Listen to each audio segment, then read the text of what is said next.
اللہ تعالیٰ نے اس آیہ مقدسہ کے اندر ارشاد فرمایا کہ وَإِنَّكَ لَعَلَىٰ خُلُقٍ عَظِيمٍ، اے محبوب علیہ السلام بے شک ہم نے آپ کو عظیم اخلاق عطا فرمائے۔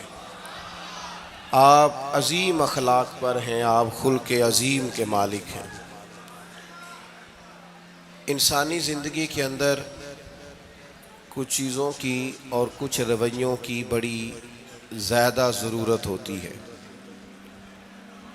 یہ جو انسان کے اخلاقی رویے ہوتے ہیں نا،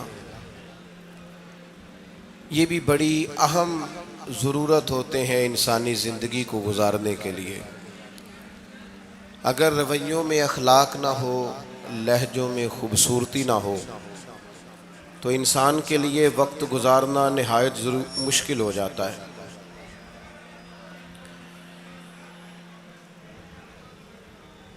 اللہ تعالیٰ آپ کو جزائے خیر دے۔ میں دوستوں سے کہتا رہتا ہوں کہ کسی کھلی جگہ پہ احباب کے لیے بندوبست کیا جائے تاکہ لوگ تکلیف کا شکار نہ ہوں۔ پیار سے آ جاتے ہیں کئی ساری جگہوں پہ، بلکہ شاید ساری جگہوں پہ اب یہی مسئلہ بنتا ہے جگہ کا، لیکن اس وقت احباب بعض اوقات توجہ نہیں کرتے، پھر مشکل بڑھ جاتی ہے۔ اب تو جیسے ہے ویسے ہی رہے گا۔ بھئی آپ بولیں تو نانا، آپ اتنا شور کریں گے تو میں بات کیسے کروں گا؟ اللہ تعالیٰ نے خیر کیا ہے، کچھ بہتری۔ اب ایک دفعہ بلند آواز سے درود شریف پڑھیں۔ الصلاۃ والسلام علیک یا رسول اللہ وعلی آلک واصحابک یا حبیب اللہ، الصلاۃ والسلام علیک یا نبی اللہ وعلی آلک واصحابک یا نور اللہ۔ عزیز دوستو، میں یہ عرض کر رہا تھا کہ اللہ تعالیٰ نے نبی پاک علیہ السلام کے اخلاق کی تعریف کی ہے۔ ہمارے زمانے میں یہ رویہ ہو گیا ہے کہ اگر اخلاق کی، کردار کی کوئی بھی بات کی جاتی ہے تو لوگ سمجھتے ہیں شاید یہ ایک بیٹا آپ دو لوگ رہ گئے ہیں، یا تو آپ بیٹھ جائیں، پیچھے آپ کے سب اشارے دے رہے ہیں، آپ مہربانی کریں نا یار، میں نے تو کبھی اتنا ٹائم ہی نہیں لگایا جلسہ سیدھا کرنے میں، ہاں تو بڑی مشکل ہو گئی۔ اللہ آپ کو برکت دے، آپ تو بڑے پیارے لوگ ہیں، آئے سارے پیار سے ہیں، پر وہ پیار میں جیتنا چاہ رہے ہیں ایک دوسرے سے۔ حالانکہ پیار میں جو مزہ ہارنے کا ہے نا، جتن جتن تے ہر کوئی کھیڈے تو ہارن کھیڈ فقیرا، جتن دا مل کوڈی پیندائی ہارن دا مل ہیرا۔ اس میں تو قربانی دینی چاہیے، ایک دوسرے پر اظہار کرنا چاہیے، کہنا چاہیے یار آپ بیٹھ جائیں میں ذرا پیچھے چلا جاتا ہوں۔ یہ تو دینی ماحول ہے، اس میں تو اظہار کی ضرورت ہے۔ بہرحال آمدام برسر مطلب، ہمارے ہاں لوگ سمجھتے ہیں کہ اخلاق کی بات کی جائے تو شاید یہ بڑا عام سا سادہ سا کوئی عنوان ہے۔ حالانکہ یاد رکھیے گا نبی پاک علیہ السلام نے فرمایا ہے میں مکارم اخلاق کی تکمیل کرنے کے لیے دنیا میں آیا۔ فرمایا میں اخلاق ہی کو تو مکمل کرنے آیا۔ اور نبی پاک علیہ السلام نے اخلاقی رویوں پر بہت زیادہ زور دیا ہے۔ حضور علیہ السلام فرماتے ہیں کہ قیامت کے دن میرے سب سے زیادہ قریب وہ شخص ہوگا جس کا اخلاق زیادہ اچھا ہوگا۔ ہمارے ہاں لوگوں نے اخلاق کا معنی بھی اپنی مرضی کا کیا ہوا ہے۔ بعض لوگوں کا خیال ہے کہ صرف میٹھا بولنا ہی اخلاق ہے، حالانکہ میٹھا بولنا بھی اخلاق ہے، لیکن صرف میٹھا ہی بولنا اخلاق نہیں۔ میٹھا تو لوگ اپنے مطلب کے لیے بھی بولتے ہیں، میٹھا تو اس لیے بھی بولتے ہیں کہ مجھے اب کام پڑ گیا، اور بعض لوگوں کی ٹریننگ ہوتی ہے اس لیے وہ میٹھا بولتے ہیں۔ آپ کسی بہت بڑے شاپنگ مال پہ چلے جائیں تو وہاں جو سیلز مین ہوتے ہیں ان کی ٹریننگ ہوتی ہے کہ انہوں نے بولنا ہی میٹھا ہے، گاہک جتنی مرضی تلخی کرے وہ تلخ نہیں ہوتے، میٹھا بولتے ہیں۔ بعض لوگوں کی ٹریننگ ہوتی ہے امیر سے میٹھا بولتے ہیں، غریب سے میٹھا، تو یہ اخلاق نہیں، یہ تو انہوں نے کچھ دیر کے اپنے آپ کو سمجھایا ہے، قائل کیا۔ یاد رکھیے گا صرف میٹھا بولنا اخلاق نہیں بلکہ سچ بولنا اخلاق ہے۔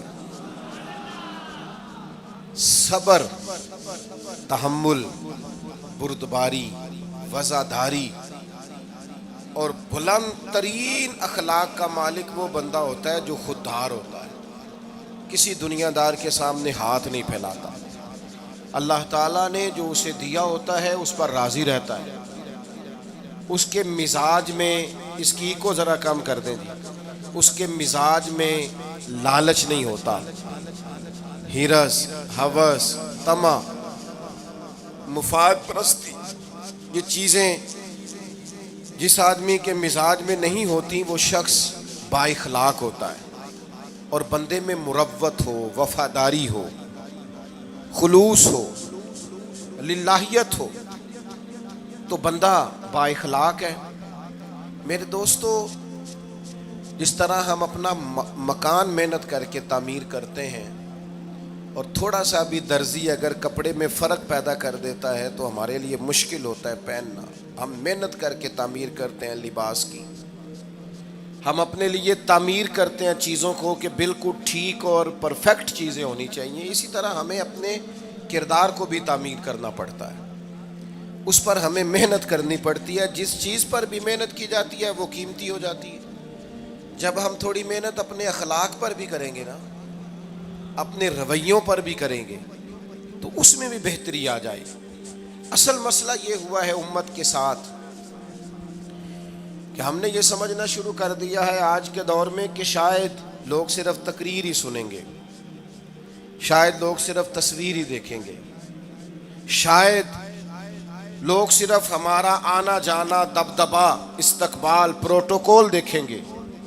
حالانکہ یاد رکھنا، سب سے زیادہ جو چیز تبلیغ کرتی ہے وہ انسان کا کردار ہوتا ہے، وہ اس کا اخلاق ہوتا ہے۔ بہت سارے بزرگ تو ایسے جو تقریریں کرتے ہی نہیں تھے، اعلیٰ حضرت بریلوی رحمۃ اللہ علیہ تو کبھی کبھار کوئی گفتگو کرتے تھے، تقریر ہوتی نہیں تھی، لیکن ان کے کردار کی خوشبو ایسی تھی جو پاس بیٹھتا تھا درد والا ہو جاتا تھا، جو قریب رہتا تھا اس میں خلوص آ جاتا تھا۔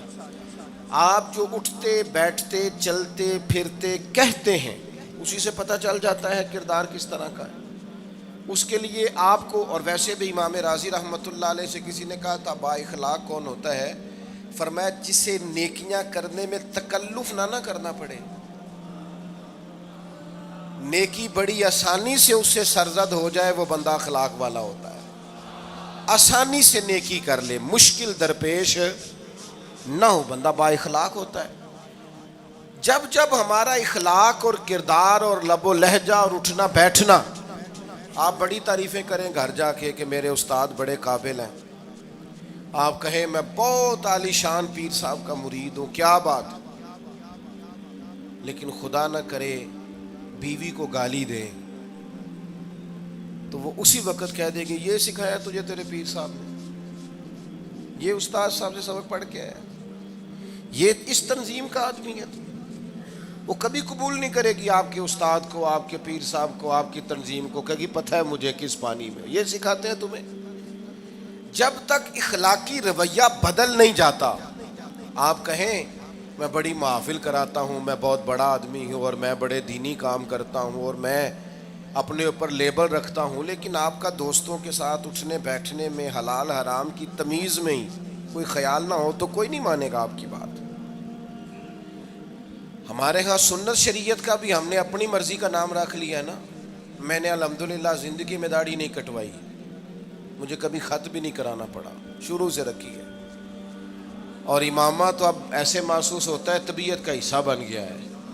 یہ عظیم سنتیں ہیں رسول پاک کی۔ میری طرح کے ایسے لوگ بھی پہن لیں جو بالکل خوبصورت نہیں ہوتے تو داڑھی پگڑی سے وہ بھی کبھی کبھی اچھے لگنے لگ جاتے ہیں، لیکن صرف داڑھی اور پگڑی حضور کی سنت نہیں، یہ بھی آپ نے سچ غور کرنا ہے اس پر بھی۔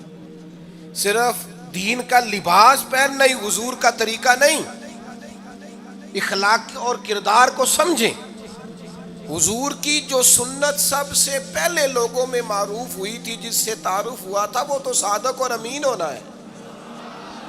او بھائی سچ بولنا بھی تو حضور کی سنت ہے نا، دیانت دار رہنا بھی تو نبی پاک کا طریقہ ہے نا۔ آپ صرف ایک مخصوص لباس پہن لیں فقط اور باقی چیزوں سے آپ آزاد ہو جائیں گے۔ ہو سکتا، میں اکثر کہتا ہوں کہ مسواک لے کر دانت صاف کرنا بھی حضور کی سنت ہے اور دل صاف رکھنا بھی حضور کی سنت ہے. صرف مسواک والی سنت پہ غور ہے. ترمذی میں حدیث ہے, حضور علیہ السلام نے فرمایا اے انس ہے میرے بیٹے, تم سے ہو سکے تو صبح اس حال میں کرنا کہ تمہارے دل میں کسی کا بغض نہ ہو. اور حضور فرمانے لگے یہ میری سنت ہے. صبح اٹھتے ہی پہلے دل کو ٹٹولنا, اس میں کسی کے لیے عداوت نہ. اخلاقی رویوں پر توجہ دینے کی ضرورت. ہم میں سے نا بہت سارے لوگوں کی شان ہوتی ہے, پیر صاحب کی, علامہ صاحب کی, استاد ہوں, میں ٹیچر ہوں, میں پڑھا لکھا ہوں, میں مالدار ہوں, میں گھر کا بڑا ہوں. ہم خود بخود اپنی کوئی نہ کوئی شان بنا لیتے ہیں. کوئی آپ کی کسی نسبت سے عزت کرے تو اچھی بات, ہم خود بخود اپنی کوئی شان بنا لیتے ہیں, پھر ہم عزت کا مطالبہ کرتے ہیں. نتیجہ کیا نکلتا ہے؟ نتیجہ یہ نکلتا ہے جہاں ہمیں احترام کرنا چاہیے وہاں بھی ہم احترام کر نہیں پاتے. اور میرے دوستو یاد رکھو, سیدہ عائشہ صدیقہ رضی اللہ تعالیٰ عنہ فرماتی ہیں نبی پاک علیہ السلام جتنی دیر گھر رہتے تھے نا, گھر کا کوئی نہ کوئی کام ہی کرتے رہتے تھے. کوئی حرج والی بات ہے اگر آپ ہر مطلب گھر میں جا کے بیٹھ کے اتنا لمبا سفر طے کر کے آئے لیکن اندر جا کے بیٹھتے ہی کہا پانی کا گلاس لاؤ. بھئی آپ بھی تو لے سکتے ہیں, کوئی حرج والی بات ہے؟ یہ باتیں کرنے کرانے کی ہیں کہ خود سے کام کر لینا سنت ہے؟ آپ نے 2 منٹ لگائے ہیں اور آپ نے کسی پر روب ڈال کے آپ فارغ ہو گئے. اخلاقی رویوں میں سب سے زیادہ ضروری تو دوسرے کا احساس کرنا ہوتا ہے. اخلاقی رویوں میں سب سے زیادہ حاجت تو دوسرے کی تکلیف اور شدت کا احساس کرنے کی ہوتی. میرے صاحب فرمایا کرتے تھے 10 منٹ کیوں انتظار کراتے ہو لوگوں کو؟ تم نے ممبر پہ کہا تھا میں 2:15 بجے جماعت کراؤں گا, 2:16 کیسے ہوئے؟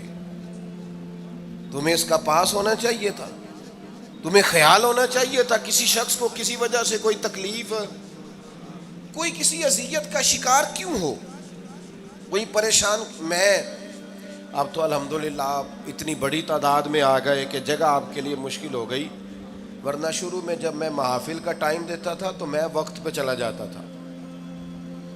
اگر کسی سے کہا ہے نا کہ 6 بجے آئیں گے تو 6 بجے چلے گئے. وہ کئی والی گھر والے پوچھتے سن تسی آ بھی گئے ہو, تو میں کہندا سانو تسی ویلے ہیں سمجھ لو. ہمارا مزاج نہیں ہے نا جی. بلکہ ایک تقریب میں مجھے دعوت دی گئی تو اس پہ لکھا تھا 6 بجے, تو میں وہاں پہنچا تو میزبان بھی نہیں آئے تھے. مجھے بتائیں شادی کا کارڈ سارا خاندان بیٹھ کے لکھتا ہے نا, روانگی برات 1 بجے, 1 بجے جاتی ہے برات, مشترکہ جھوٹ بولا سارے خاندان نے. یہ رونے کی بات ہے, ہنسنے کی تھوڑی ہے. مسلمان اور جھوٹ بولے, مشترکہ طور پہ کہا یہ جھوٹ ہے. محفل ہوگی بعد از نماز عشاء, تو ختم کب ہوگی یہ بھی تو بتائیں.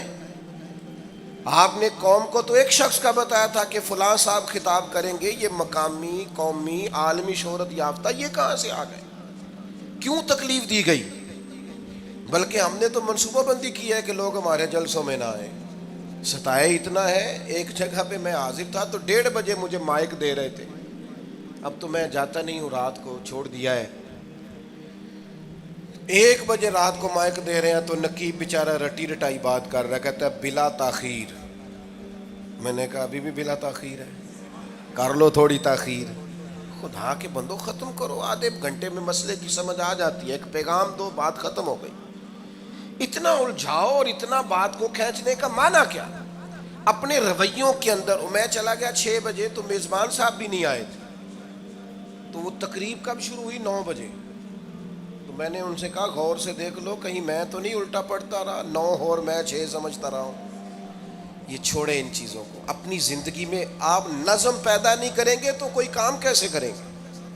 حضرت حکیم الامت مفتی احمد یار خان صاحب نعیمی رحمۃ اللہ علیہ, مفتی صاحب رحمۃ اللہ علیہ, جب جمعے والے دن الحمدللہ کہتے تھے نا تو پورا 1 بجا ہوتا تھا. لوگ گھڑی کو کہتے تھے تو غلط ہو سکتی ہے, پر مفتی صاحب پورے ٹائم پہ الحمدللہ کہتے ہیں. بلکہ ان کے بارے میں معروف ہے کہ وہاں ایک ذمہ دار تھا, بھینسوں کا دودھ دھوتے ہیں نا دیہاتی لوگ, تو عصر کی اذان سے 5 منٹ پہلے مفتی صاحب مسجد تشریف لے جاتے تھے. یہ اخلاق ہے, یہ آپ کا رویہ ہے, یہ آپ کا انداز ہے. عصر کی اذان سے 5 منٹ پہلے جاتے تھے, جا کے وضو بنانا پڑے تو سنت ادا کر کے بر وقت نماز میں شامل ہو جائیں. تو مفتی صاحب گزر جاتے تو وہ ذمہ دار اپنے بیٹے سے کہتا کہ اب آپ نا بچے کو چھوڑیں بھینس کے نیچے تاکہ ہم بھینسوں کا دودھ دھوئیں.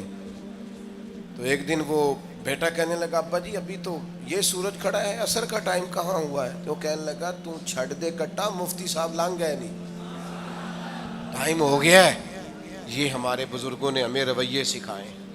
آپ نظم والے ہوں, اخلاق والے ہوں, سچائی والے ہوں, دیانت داری والے ہوں, دوسروں کا خیال رکھیں, کسی کو تکلیف نہ ہو ہماری وجہ سے. پتہ ہے رسول پاک صلی اللہ علیہ وسلم کی بارگاہ میں آ کے عرض کیا گیا یا رسول اللہ یہ ہمارے امام صاحب بہت لمبی نماز پڑھاتے ہیں. صحیح حدیث میں موجود ہے, نماز ہی پڑھاتے تھے نا, قرآن ہی پڑھتے ہوں گے نا, کتنا اعزاز والا کام ہے. یا رسول اللہ یہ بہت لمبی نماز پڑھاتے ہیں. اللہ کے محبوب علیہ السلام نے بلا لیا, اور لفظ پتہ کیا ہے؟ حضور فرمانے لگے میں لوگوں کو دین کے قریب کرتا ہوں, آپ دور کرتے ہیں. فرمایا جب بھی نماز پڑھائیں معتدل پڑھائیں. اور خود حضور کا عمل کیا ہے؟ حضور فرماتے ہیں جب میں نماز میں کھڑا ہوتا ہوں تو میرا دل کرتا ہے میں لمبی نماز پڑھاؤں. ہمارا جب کسی شے کو دل کرے تو ہم چھوڑتے ہیں, میرا دل کرتا ہے میں لمبی نماز پڑھاؤں. لیکن حضور فرماتے ہیں پھر پیچھے سے کسی بچے کے رونے کی آواز آتی, میں سوچتا ہوں اس کی ماں پریشان ہوگی, میں نماز مختصر کر دیتا. اور میرے بھائیوں نماز میں بھی لوگوں کا احساس, ہماری طبیعت ہی نہیں رہی. کوئی آدمی ہارن دے رہا پیچھے سے اور سامنے گاڑی میں 2 بندے کھڑے, گاڑی مین روڈ پہ کھڑے کر کے باتیں کر رہے ہیں, اور وہ ہارن بجا رہا ہے تو کہتے ہو ٹھہر جا, آگ بجھانی ہے جا کے. ایک تو آپ نے اتنا ظلم کیا کہ آپ نے روڈ بند کیا, اور دوسرا اخلاقی رویہ یہ ہے. اور میرے بھائی یہ بھی بد اخلاقی ہے کہ آپ اپنا موٹر سائیکل مین روڈ پہ کھڑے کر کے دکان پہ چلے جائیں, لوگوں کو تکلیف میں ڈالیں گے. اسلام اس کی اجازت نہیں دیتا. رستوں کے نشان مٹانے والے کو نبی پاک نے تنبیہ فرمائی, کسی کو تکلیف ہو, اذیت ہو. اور بعض لوگ سمجھتے ہیں کہ میں نے پریشر میں رکھی ہوئی ہے دنیا, ڈرتے ہیں لوگ مجھ سے. جو ڈر کے عزت کرتا ہے وہ خوف کھاتا ہے, اور جو محبت سے تجھے سلوٹ کرتا ہے وہ تیرا احترام کرتا ہے. بعض لوگ کسی کے شر سے بچنے کے لیے بھی اسے سلام کرتے ہیں, وہ عزت نہیں ہوتی, وہ عزت نہیں ہوتی کہ یہ تو رٹا ڈال دے گا. اپنے اخلاقی رویے ہمیں اللہ کے محبوب سے سیکھنے, حضور سے خیرات لینی ہے, اخلاق حسنہ. ہم نے اپنے آپ کو سمجھنا ہے, ہم نے اپنے مزاجوں میں تبدیلی پیدا کرنی ہے, بالخصوص بزرگوں کے معاملے میں, بڑوں کے معاملے میں. جیسے جیسے انسان ضعیف ہوتا جاتا ہے نا, حساس ہوتا جاتا ہے, اسے باتیں تکلیف دینے لگتی. وہ ایک بوڑھی اماں ایک دفعہ مجھے کہنے لگی کہ آپ میرے بچوں سے کہہ دیں خرچہ پامیں تھوڑا دین کرن, میرے نال بولن صحیح کرن. وہ جب اپنی بیویوں کے سامنے میرے ساتھ تھوڑا والیوم اونچا کر کے بات کرتے ہیں آواز کا, تو مجھے تکلیف ہوتی ہے. اپنا رویہ, لہجہ, اس پر غور ہو. جوانی میں ہی تو برداشت کرنا ہوتا ہے. اپنے مزاج کو کبھی بکھرنے اور ٹوٹنے نہ دیں. اور سب سے زیادہ بندے کا پتہ ہی تب چلتا ہے جب کوئی اسے پورا غصہ دلائے, جو پھر کنٹرول کرے, وہی تو کمال آدمی ہوتا ہے. آ کے کہا گیا تھا نا نبی پاک علیہ السلام کو کہ یا رسول اللہ وہ معاذ اللہ ان لفظوں کے ساتھ تانا و تشنیع کرتے ہیں, نقل کفر نہ باشد. تو حضور فرمانے لگے وہ پتہ نہیں کس کی باتیں کرتے ہیں, مجھے تو اللہ نے محمد بنا کے بھیجا, میں تو محمد ہوں, اور محمد ہوتا ہی وہ ہے جس کی تعریفیں ہوں. وہ پتہ نہیں کس کی باتیں کر رہے ہیں, چھوڑو, وہ پتہ نہیں اس کی بات کر رہے ہوں گے جس کا وہ معاذ اللہ نام بگاڑتے ہیں. میرے عزیز تھوڑا سا برداشت, اور آپ جملوں سے غور کریں, کسی کے لہجے سے غور کریں کہ وہ بندہ کہیں تکلیف میں تو نہیں, آزمائش میں تو نہیں. میں پہلے مختصر تقریر کرنا چاہ رہا تھا، اب آپ لوگوں نے اور مختصر کرا دیا مجھ سے، تو میں بس بات کو سمیٹنے لگا ہوں، آپ غور فرمائیں گے۔ ایک دن نبی پاک علیہ السلام نے سید عائشہ صدیقہ رضی اللہ تعالیٰ عنہ سے فرمایا، حضور فرمانے لگے عائشہ جب آپ مجھ سے خوش ہوتی ہیں تب بھی مجھے پتہ چل جاتا ہے، اور جب آپ کے دل میں کوئی بات ہوتی ہے تب بھی پتہ چل جاتا ہے۔ تو سیدہ پاک عرض کرنے لگی حضور مجھے میری ماں روئے میں اور آپ سے ناراض، تو کریم فرمانے لگے بتاؤں پھر؟ یا رسول اللہ فرمائیے۔ حضور فرمانے لگے عائشہ آپ کبھی کبھی قسم اٹھاتی ہیں؟ یا رسول اللہ اٹھاتی ہوں۔ فرمایا جب آپ خوش ہوتی ہیں تو کہتی ہیں مجھے رب محمد کی قسم، اور جب دل میں کوئی بات ہوتی ہے پھر کہتی ہو جناب ابراہیم خلیل کے رب کی قسم، پھر حضرت ابراہیم کی نسبت سے قسم اٹھاتی ہو۔ تو جناب عائشہ کہتی ہیں حضور کی بات سن کے جو میرا حال تھا میں بتا نہیں سکتی۔ یا رسول اللہ آپ اتنا خیال کرتے ہیں، یہاں تک خیال فرماتے ہیں کوئی کیا بول رہا ہے؟ کہتی میں نے فوراً عرض کی کہ یا رسول اللہ مجھے رب محمد کی قسم ہو، میری زبان سے نام ہی جاتا ہے، میرے دل میں آپ ہر وقت موجود رہتے ہیں۔ دل میں آپ احساس پیدا کریں گے، آپ تھوڑا سا غور کریں، آپ کسی کی تکلیف کے بارے میں حساس ہوں گے۔ میرے بھائی پتہ کیا ہوتا ہے، 2 منٹ کا غصہ ہوتا ہے ہمارا، اور کئی دفعہ عمر بھر کا پچھتاوا چھوڑ جاتا ہے۔ ہمیں احساس ہوتا ہے ہم سے غلطی ہو گئی، ہمیں خیال ہوتا ہے کہ یہ لفظ مجھے کہنے نہیں چاہیے تھے، پر ہم سے سرزد ہو جاتے۔ میں ذاتی طور پہ آپ سے ایک بات عرض کروں، یہ میں ابھی آیا ہوں نا تو دوست پکڑتے ہیں دوڑتے ہیں، خیر اب فرق بھی ہے پکڑنے والے میں، پہلے دعا لینے والے ہوتے تھے اب سارے فوٹو لینے والے ہوتے ہیں، یہ بھی مسئلہ ہے۔ اور بعض لوگوں کو فوٹو چاہیے ہوتی ہے، باقی جو ہوتا ہے ہو جائے، اس سے غرض نہیں ہوتی۔ میں نے بہت ساری جگہوں پہ جانا چھوڑ دیا ہے، اس کی وجہ یہ ہے کہ میری وجہ سے لوگوں کو تکلیف ہوتی ہے۔ اب میں یہاں موجود ہوں، یہاں سے مجھے آگے بڑھنا ہے، اب جہاں مجھے آگے جانا ہے وہ مجھے اس بات کی اجازت نہیں دے رہی چیز جہاں مجھے پہنچنا ہے کہ میں رکوں اور ایک ایک آدمی سے ملوں۔ جہاں ہمیں کہیں اور جانا ہوتا ہے وہ یہ تو پوچھتے ہی نہیں کہ آپ نکلے ہیں کہ نہیں نکلے، وہ تو کہتے ہیں کتنے پہنچے ہو۔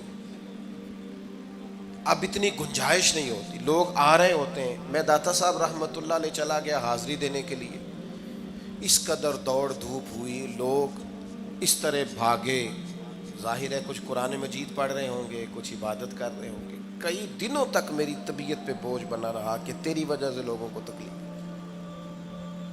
بہت ساری جگہوں پہ نہیں جاتا، سائڈ پہ ہو جاتا۔ کیوں؟ تکلیف ہوتی ہے لوگوں کو، پریشانی ہوتی ہے۔ ہمارا یہ تو مزاج ہے نہیں الا ماشاء اللہ کہ ہم کسی معاملے میں حالات کی نزاکت کو بھی سمجھیں گے، لیکن وہ چیزیں بوجھ بن جاتی ہیں بعض اوقات، اور یہ بوجھ ہمیں لینا چاہیے۔ ایک ہے کہ ہم لذت کشید کریں کہ دیکھا لوگ کیسے بھاگ رہے ہیں، اوہ کیا بات، یہ نفس کے لیے تسکین ہے پر تھوڑی دیر کی۔ اخلاقی رویہ یہ نہیں ہے، اخلاقی رویہ یہ میں نے ان دو کام ہو جائے، لوگوں کو تکلیف ہوتی ہے، بعض بزرگ اپنا آپ سمیٹ بھی نہیں پاتے بیچارے اور اذیت میں آ جاتے ہیں۔